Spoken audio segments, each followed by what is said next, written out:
Neste sétimo domingo do tempo comum, o Evangelho nos apresenta aquele que, segundo a maioria dos exegetas, é considerado o coração do Evangelho de Lucas. Em particular, o versículo 36 do capítulo 6 de Lucas, onde lemos: Sede misericordiosos, como também vosso Pai é misericordioso. Não julgueis e não sereis julgados, não condeneis e não sereis condenados. Perdoai e sereis perdoados, dai e vos será dado. Este Evangelho representa aparentemente uma utopia. Será que é possível amar assim como Jesus nos convida a amar?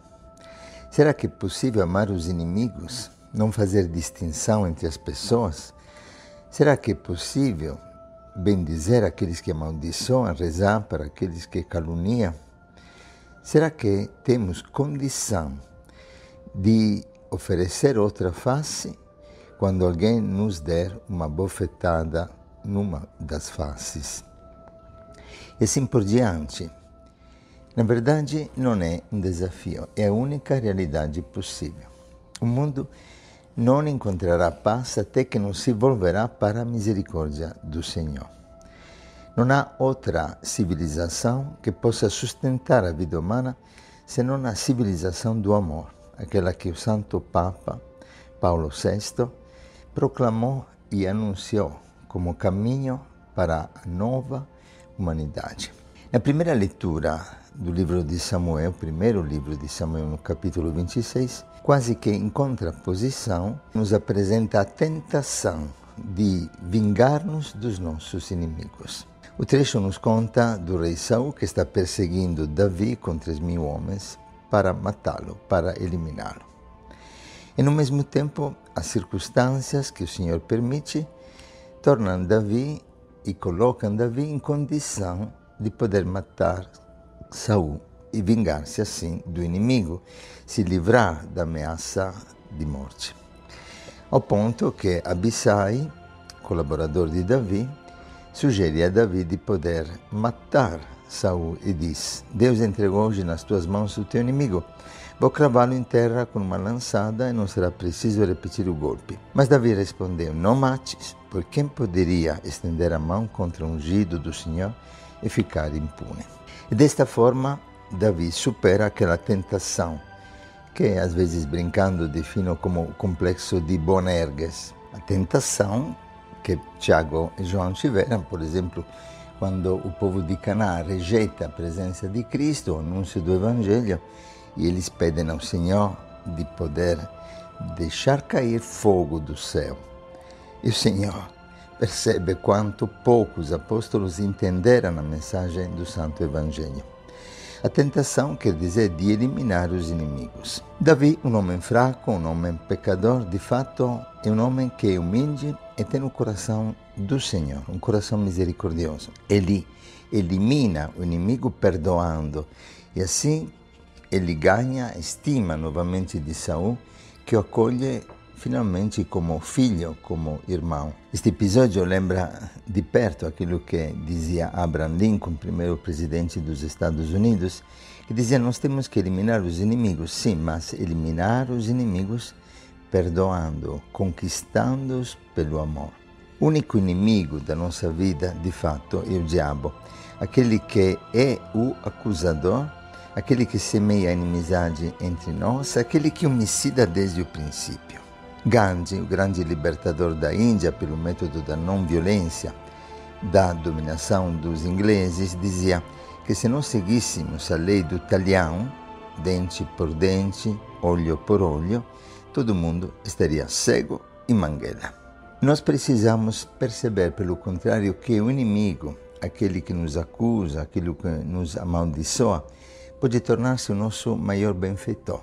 De fato, é graças à inimizade que nós podemos aprender a amar como Deus ama, a sermos misericordiosos como o Pai é misericordioso. É graças às dificuldades dos relacionamentos que nós podemos amadurecer até humanamente no amor.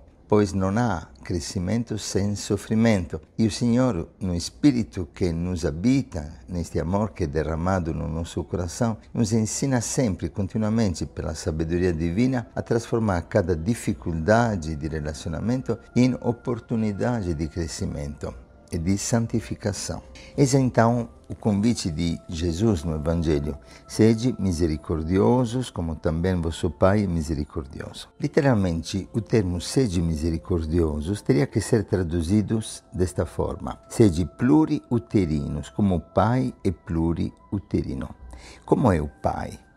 É um Pai que continuamente gera em entranhas de misericórdia.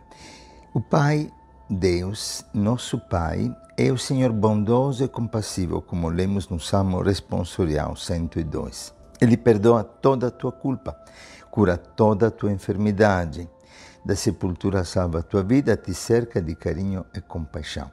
O Senhor é indulgente, é favorável, paciente, bondoso, compassivo. Não nos trata conforme as nossas faltas, nem nos pune em proporção às nossas culpas.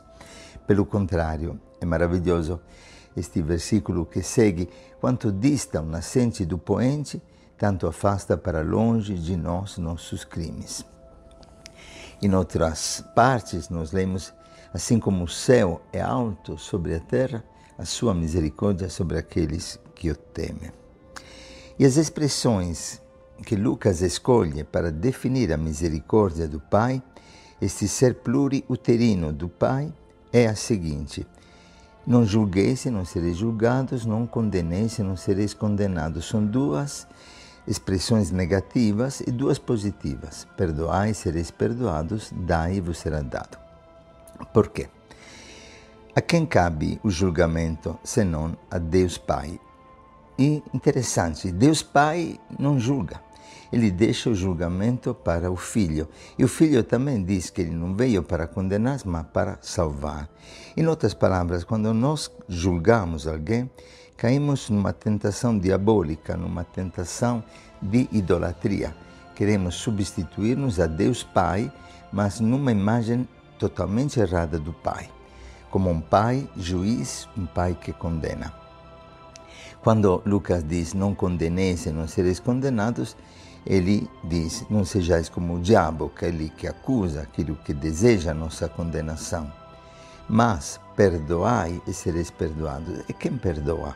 O Cristo, Ele que veio para perdoar, Ele que veio para derramar o seu sangue para que tenhamos vida e vida plena.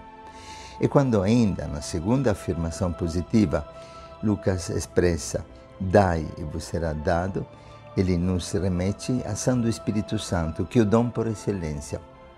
O amor de Deus derramado sem medida no nosso coração. Cristão é aquele que ama sem medida, aquele que ama de forma extraordinária, tanto que Jesus, no versículo 31, diz: o que vós desejais que os outros vos façam, fazei-o também vós a eles. Esta é chamada regra áurea, a regra de ouro do Evangelho, como que uma síntese do Santo Evangelho. Diz ainda Lucas: se amais somente aqueles que vos amam, que recompensa tereis? Até os pecadores amam aqueles que os amam.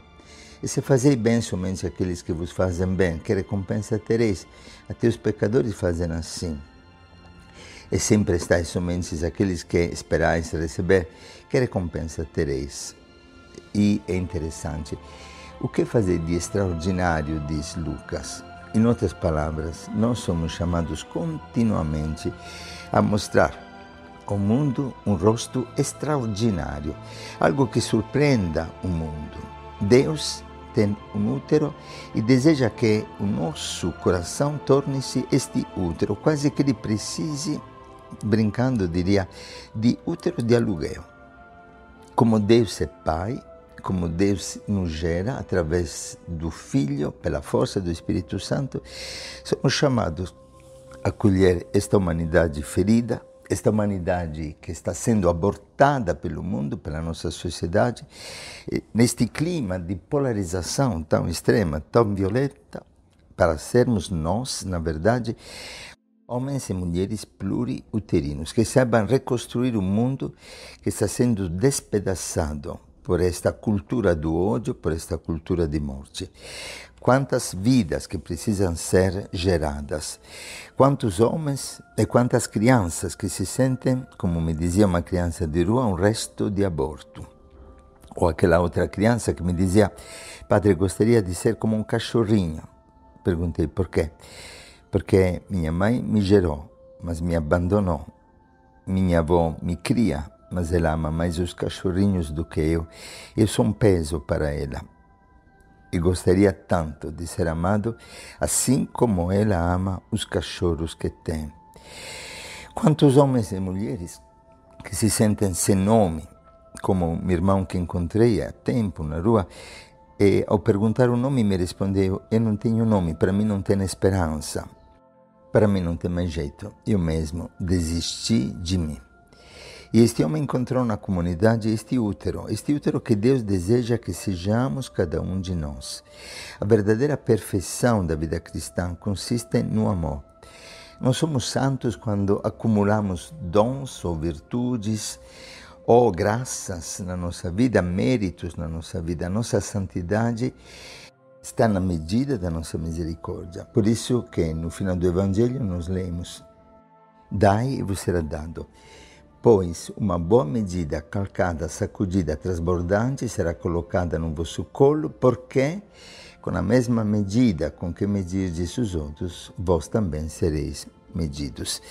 Significa que Deus Pai não julga, deixa o julgamento para o Filho também não julga porque Ele quer salvar. Quem então nos julga? Nós mesmos. Nós mesmos somos a medida da nossa salvação ou da nossa condenação. Porque isso não significa que o inferno esteja vazio, não. Significa que o inferno começa aqui. Lembro de um padre que dizia para o bispo: acho que ninguém está no inferno. O bispo, brincando, respondeu: presta atenção então, filho, que não seja você o primeiro a cair. É tão difícil para nós homens amar com este coração, perdoar com esta medida. E nós somos, repito, a medida da nossa salvação ou da nossa condenação. Porque assim como medimos os outros, seremos medidos. Um santo patriarca da Igreja Ortodoxa, Atenágora, dizia: não espere na morte para doar os flores e não espere na morte para perdoar os inimigos. Amai enquanto estão vivos, perdoai enquanto tem vida e doai flores antes do enterro dos seus irmãos. Pedimos então a graça de viver ao longo desta semana esta regra de ouro do versículo 31 do capítulo 6 de Lucas: o que vós desejais que os outros vos façam, fazei-o também vós a eles. O mundo precisa encontrar um evangelho vivo que possa ser lido sem palavras. Assim que o Evangelho se firmou no começo do cristianismo, é assim que hoje, neste mundo pagão, neste mundo de polarização, de ódio, de violência, de cultura de morte, os homens têm que ler a palavra de Deus viva no meio de nós. Assim como no passado, podem ver que aqueles que nos amaldiçoam, aqueles que nos perseguem, ou aquele que nos mata. Não podemos esquecer que hoje, como nunca, temos um número altíssimo de mártires no mundo. Eles possam ver, através deste amor extraordinário e misericordioso, a força do Santo Evangelho. Assim como no começo da igreja, os pagãos diziam: olha como se ama, nem olha como ama. Também hoje, os homens, vendo-nos, palavras vivas, no meio das trevas deste mundo, possam glorificar o Pai pelas obras que, através das nossas escolhas, podem enxergar concretamente na vida.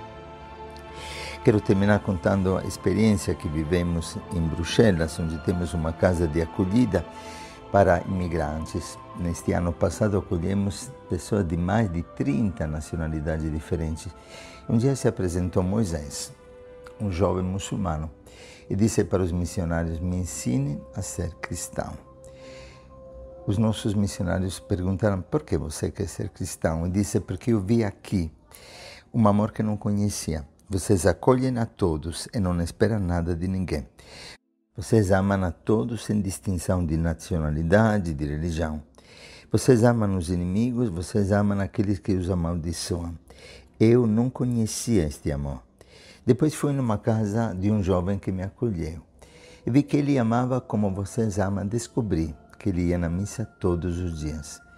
Aí eu senti o desejo de poder conhecer este Cristo, que os torna capazes de amar assim. Eu vi em vocês uma beleza que não conhecia. Tenho certeza, como dizem os místicos, que será a beleza a salvar o mundo, a beleza de um amor extraordinário que o mundo não conhece. Que o Senhor faça resplandecer esta beleza na tua vida através desta palavra. Que o Senhor te abençoe e te guarde, que esta semana seja a semana da regra de ouro. O que você deseja que os outros te façam, faça você para eles. O Senhor te abençoe e te guarde, faça resplandecer o seu olhar sobre ti e te doe a paz. Um bom domingo para todos.